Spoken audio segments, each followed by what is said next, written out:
V nekaterih medijih so se pojavile neresnične navedbe, celo obtožbe, glede domnevnih nezakonitosti pri delu preiskovalne komisije za ugotavljanje politične odgovornosti nosilcev javnih funkcij zaradi domnevnega nezakonitega financiranja političnih strank ter politične propagande v medijih.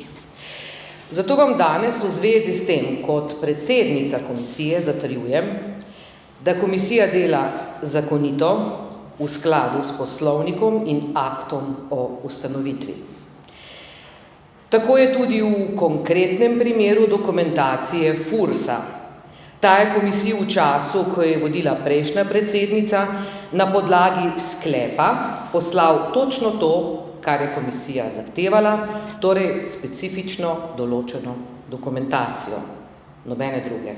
Specifično, točno določeno dokumentacijo.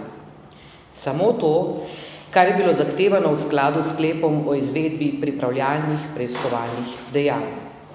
Sklep je bil sprejet na seji, in sicer 4. oktobra lani. Ta sklep je javen in je na 136.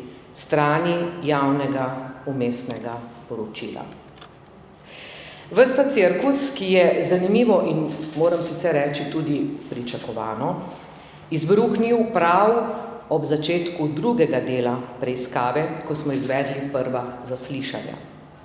Ta se namreč nanaša na medijsko-oglaševalske komunikacijske agencije, ki so, kot vsi zelo dobro vemo, zelo močno in tesno povezani z določenimi akterji medijskega in političnega sveta. Številnimi med njimi tudi poslovno sodelujejo. To seveda ni slučajno, je pa zame nedopustno in nespodobno, da nekdo za osebne obračune diskreditira delo parlamentarne komisije, in to špekulacijami in izmišljotinami. Te izmišljene zgodbe so, spet kako naključno, pojavljajo v tako imenovanih medijih, ki so poimensko navedeni v predmetu naše preiskave, in to že vse od ustanovitve te preiskovalne komisije.